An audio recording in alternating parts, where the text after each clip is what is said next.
2.41 241 व्यवसायात्मिका बुद्धि एका ही कुरु नंदना बहुशाखा ही अनंताश्च बुद्ध्या अव्यवसायिना।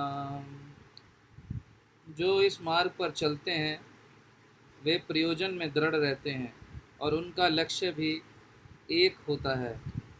हे कुरुनंदन, जो दृढ़ प्रतिज्ञ नहीं है उसकी बुद्धि अनेक शाखाओं में विभक्त रहती है। तात्पर्य श्रील प्रभुपाद के द्वारा। श्रील प्रभुपाद की जय। यह दृढ़ श्रद्धा कि कृष्ण भावनामृत द्वारा मनुष्य जीवन की सर्वोच्च सिद्धि प्राप्त कर सकेगा व्यवसायित्मिका बुद्धि कहलाती है। चैतन्य चरितामृत में कहा गया है, श्रद्धा का अर्थ है किसी अलौकिक वस्तु में अटूट विश्वास। जब कोई कृष्ण भावनामृत के कार्यों में लगा होता है तो उसे परिवार, मानवता या राष्ट्रीयता से बंधकर कार्य करने की आवश्यकता नहीं होती। पूर्व में किए गए शुभ अशुभ कर्मों के फल ही उसे सकाम कर्मों में लगाते हैं। जब कोई कृष्ण भावनामृत में संलग्न हो तो उसे अपने कार्यों के शुभ फल के लिए प्रयत्नशील नहीं रहना चाहिए। जब कोई कृष्ण भावनामृत में लीन होता है तो उसके सारे कार्य आध्यात्मिक धरातल पर होते हैं, क्योंकि उसमें अच्छे या बुरे का द्वैत नहीं रह जाता। कृष्ण भावनामृत की सर्वोच्च सिद्धि देहात्म बुद्धि का त्याग है। कृष्ण भावनामृत की प्रगति के साथ क्रमशः यह अवस्था स्वतः प्राप्त हो जाती है। कृष्ण भावना भावित व्यक्ति का दृढ़ निश्चय ज्ञान पर आधारित है। वासुदेव सर्वमिति स महात्मा सुदुर्लभा। कृष्ण भावना भावित व्यक्ति अत्यंत दुर्लभ जीव है, जो भली भांति जानता है कि वासुदेव या श्री कृष्ण समस्त प्रकट कारणों के मूल हैं। जिस प्रकार वृक्ष की जड़ सींचने पर स्वतः ही पत्तियों तथा टहनियों में जल पहुंच जाता है, उसी तरह कृष्ण भावना भावित होने पर मनुष्य प्रत्येक प्राणी की अर्थात अपनी, परिवार की, समाज की, मानवता की सर्वोच्च रक्षा कर सकता है। यदि मनुष्य के कर्मों से कृष्ण प्रसन्न हो जाएं तो प्रत्येक व्यक्ति संतुष्ट होगा।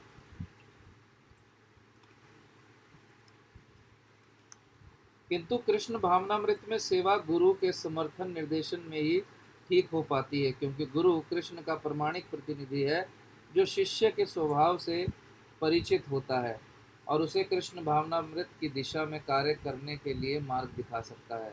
अतः कृष्ण भावनामृत में दक्ष होने के लिए मनुष्य को दृढ़ता से कर्म करना होगा और कृष्ण के प्रतिनिधि की आज्ञा का पालन करना होगा। उसे गुरु के उपदेशों को जीवन का लक्ष्य मान लेना होगा। श्री विश्वनाथ चक्रवर्ती ठाकुर ने गुरु की प्रसिद्ध प्रार्थना में उपदेश दिया है, गुरु की तुष्टि से भगवान भी प्रसन्न होते हैं। गुरु को प्रसन्न किए बिना कृष्ण भावनामृत के स्तर तक पहुंच पाने की कोई संभावना नहीं है। अतः मुझे उनका चिंतन करना चाहिए और दिन में 3 बार उनकी कृपा की याचना करनी चाहिए और अपने गुरु को सादर नमस्कार करना चाहिए।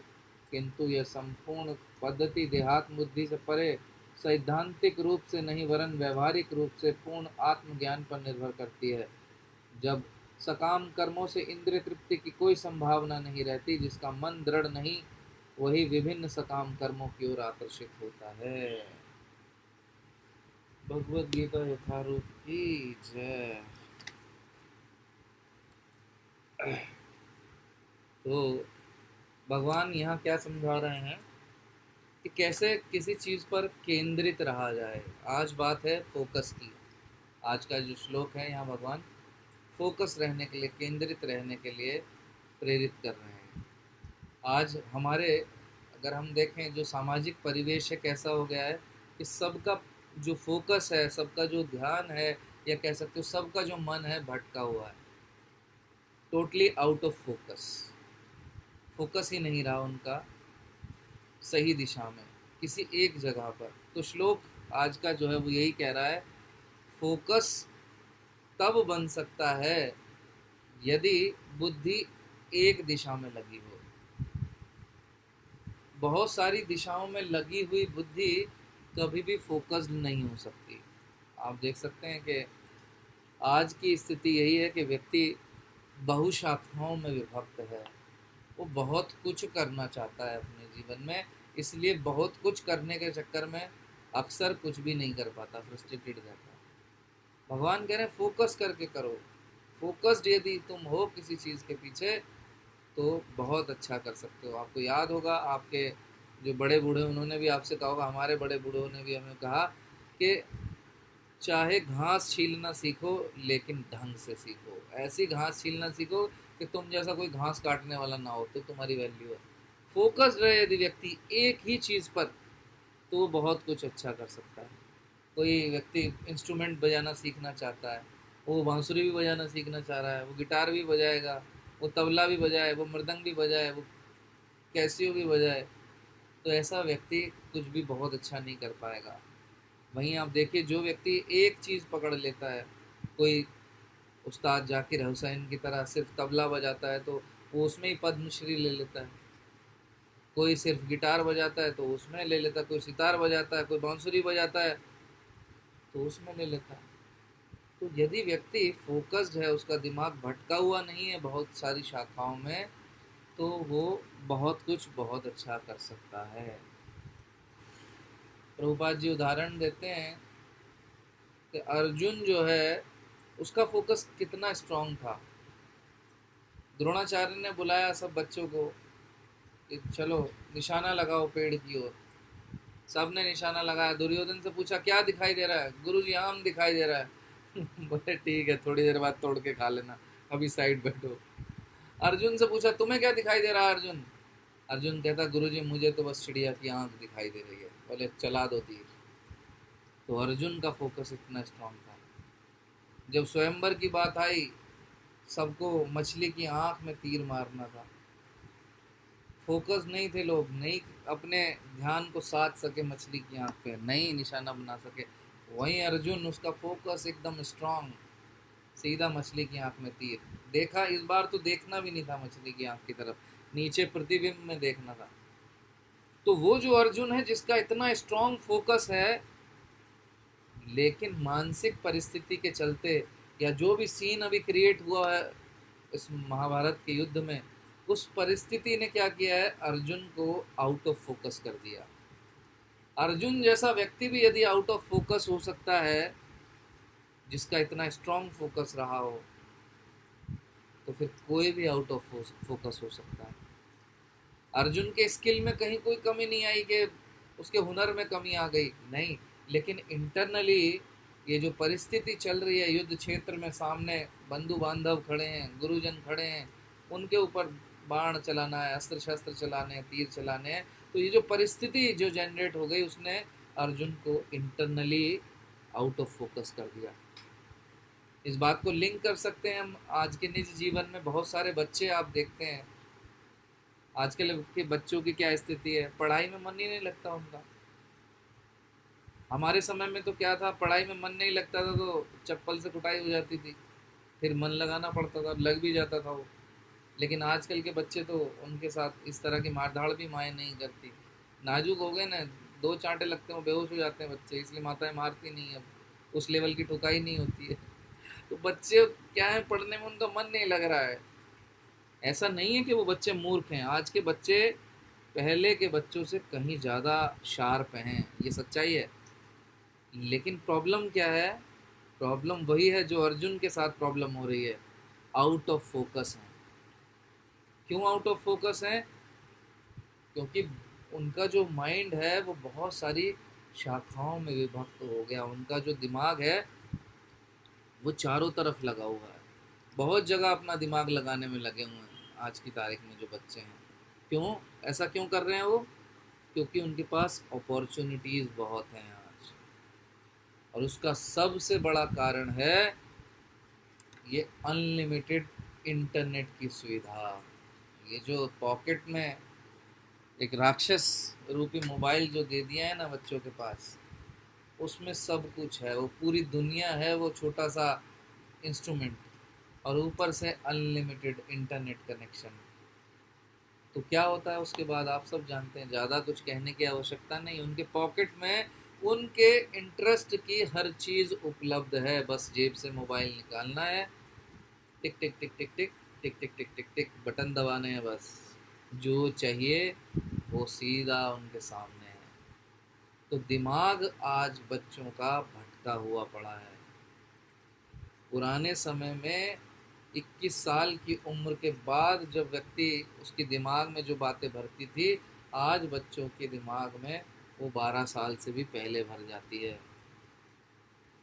ये सोशल मीडिया का जो राक्षस है, वास्तव में उसने हम सबको गधा बना दिया है, सबको गधा बनाया हुआ है।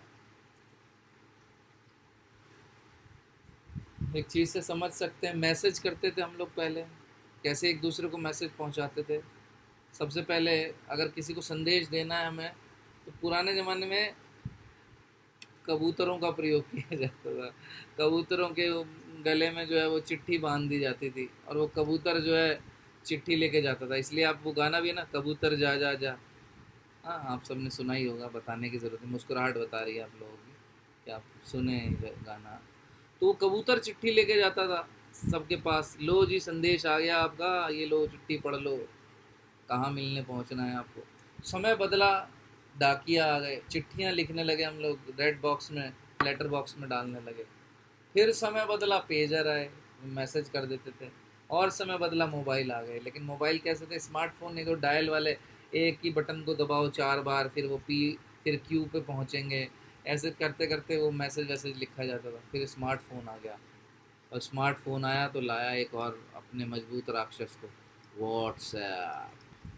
और व्हाट्सएप आ गया, कितना इजी हो गया।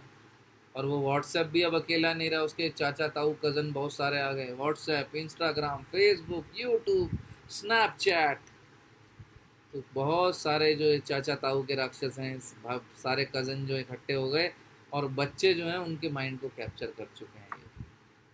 तो टेक्नोलॉजी क्या है, उसने ग्रो किया है, लेकिन टेक्नोलॉजी के ग्रो करने से डिस्ट्रैक्शन भी उतना ही अधिक बढ़ गई।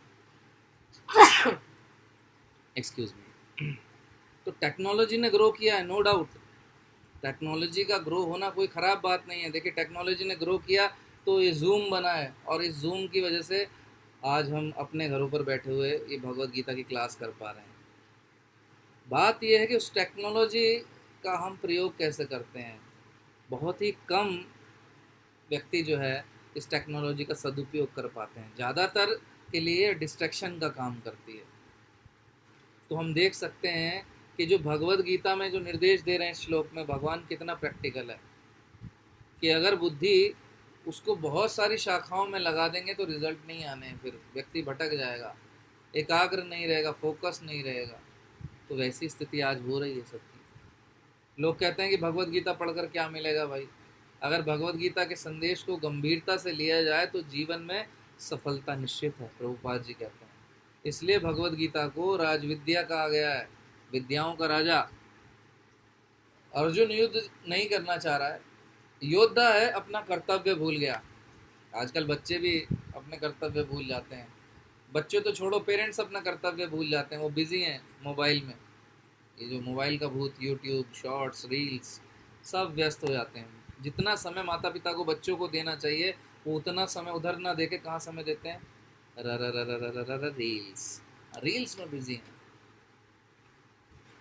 तो वैसे ही अर्जुन क्या है, अर्जुन अपनी मनोव्यथा में फंसा हुआ है, उसका भी माइंड डिस्ट्रैक्ट है, अलग अलग तर्क दे रहा है भगवान को। भगवान कह रहे हैं अर्जुन अपना मन जो है वो भटकाओ मत, अपने मन को फोकस करो, तुम्हें युद्ध करना है। हम भी अपने जीवन में क्या है देखते हैं कि परिस्थितियों के चलते, अपनी मनोस्थिति के चलते, अपने डिज़ायर्स के चलते बहुत कुछ एक साथ करना चाहते हैं। जो भक्ति में आ गए हैं वो देख सकते हैं, वो भक्ति भी करना चाहते हैं। क्यों?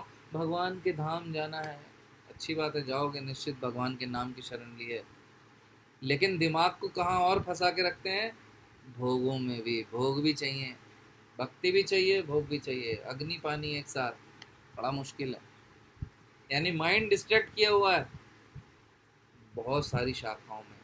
इसलिए ना तो हम भोग का आनंद ले पाते हैं, भोग करने लायक नहीं बचे। हमारे साथ के लोग रेडी पे कहीं भी खड़े होकर गोलगप्पे खा सकते हैं, हम खा सकते हैं क्या? चला गया वो मज़ा, भक्ति में आ गए, रह गया, चूक गया। लेकिन भक्ति भी गंभीरता से नहीं कर रहे तो भक्ति का भी आनंद नहीं ले पा रहे हैं। ना तो भोग का आनंद ले रहे हैं ना भक्ति का ले रहे हैं।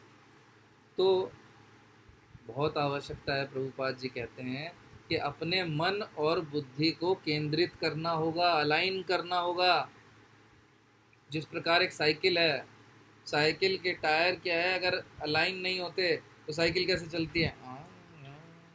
चलाई आप लोगों ने कभी साइकिल? यदि कहीं भिड़ जाती है, अब तो साइकिल होती नहीं बच्चों पे, मोटरसाइकिल बाइक कार होने लगी।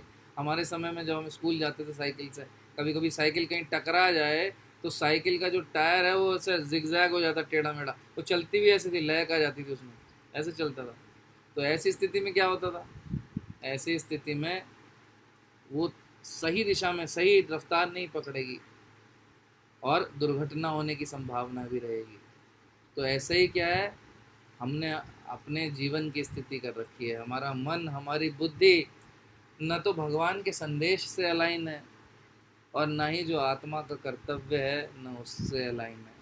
तो ऐसे में क्या है, जो जो उस साइकिल की स्थिति है वो हमारे जीवन की स्थिति हुई है, ऐसे डोल रही है बस, और कभी भी दुर्घटना हो सकती है और लक्ष्य तक पहुंचना निसंदेह मुश्किल हो जाएगा। ऐसी साइकिल से अपने लक्ष्य तक पहुंच पाना बड़ा मुश्किल है।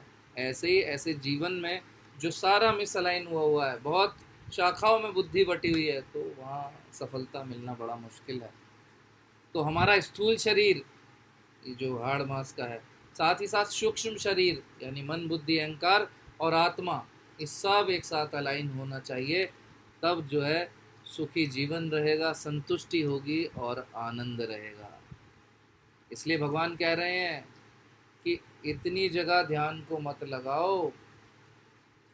तो क्या करना है, अगर हमारा ध्यान बहुत जगह केंद्रित रहेगा तो फिर हम सफलता नहीं प्राप्त कर सकते।